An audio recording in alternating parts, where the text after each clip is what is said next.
एक दिन अकबर का भव्य दरबार सजा हुआ था। चारों ओर मंत्री, सैनिक और दरबारी खड़े थे। लेकिन उस दिन सम्राट अकबर का चेहरा बहुत गंभीर और क्रोधित दिखाई दे रहा था।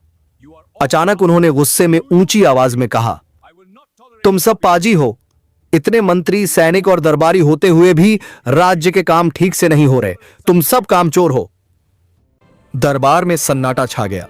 कोई भी कुछ बोलने की हिम्मत नहीं कर रहा था। सभी दरबारी सिर झुकाकर खड़े थे।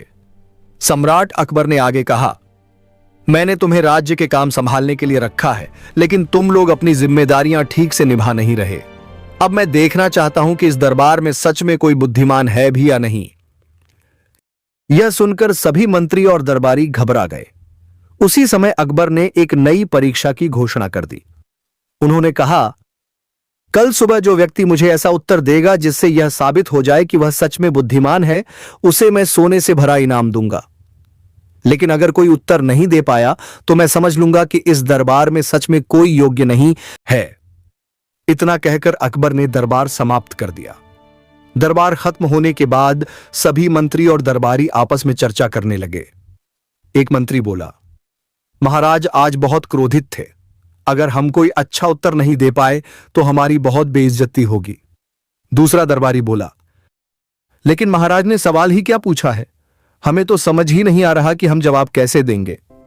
सब लोग चिंता में थे। तभी उनकी नजर एक कोने में खड़े शांत और मुस्कुराते हुए बीरबल पर पड़ी। एक मंत्री ने पूछा, बीरबल जी, आप इतने शांत क्यों हैं? क्या आपको कोई उपाय सूझ रहा है? बीरबल हल्के से मुस्कुराए और बोले, चिंता मत कीजिए। कभी कभी समस्या का समाधान बहुत सरल होता है, बस उसे समझने की जरूरत होती है। लेकिन उन्होंने अपना उपाय किसी को नहीं बताया। अगले दिन सुबह दरबार फिर से सजा। सभी मंत्री, सैनिक और दरबारी बहुत चिंतित थे। हर किसी के मन में यही सवाल था कि आज क्या होने वाला है। सम्राट अकबर सिंहासन पर बैठे और बोले, तो बताओ, क्या किसी को कोई बुद्धिमानी भरा उत्तर मिला? सभी दरबारी एक दूसरे का चेहरा देखने लगे। किसी के पास कोई जवाब नहीं था। अकबर का चेहरा फिर से क्रोध से भर गया। उन्होंने कहा, देखा, मैंने कहा था ना, तुम सब पाजी हो। इतने लोग होते हुए भी कोई एक भी बुद्धिमान नहीं। तभी अचानक बीरबल आगे आए। उन्होंने झुककर कहा, महाराज, यदि अनुमति हो तो मैं कुछ कह सकता हूं। अकबर ने कहा, हां बीरबल, बताओ, देखते हैं तुम्हारी बुद्धि क्या कहती है। बीरबल ने धीरे धीरे कहा, महाराज, आपने कल कहा था कि हम सब पाजी और कामचोर हैं, लेकिन इसका एक कारण भी है। अकबर ने भौहें चढ़ाते हुए पूछा, कारण? कैसा कारण? बीरबल मुस्कुराए और बोले, महाराज, जब एक राजा बहुत बुद्धिमान और शक्तिशाली होता है तो उसके दरबारी अक्सर उतना प्रयास नहीं करते, क्योंकि उन्हें पता होता है कि अंत में समाधान तो महाराज ही निकाल लेंगे। दरबार में हल्की सी फुसफुसाहट होने लगी। बीरबल ने आगे कहा, इसका मतलब यह नहीं कि दरबारी मूर्ख हैं, बल्कि इसका मतलब यह देख है कि उन्हें अपने राजा की बुद्धि पर इतना भरोसा है कि वे निश्चिंत हो जाते हैं।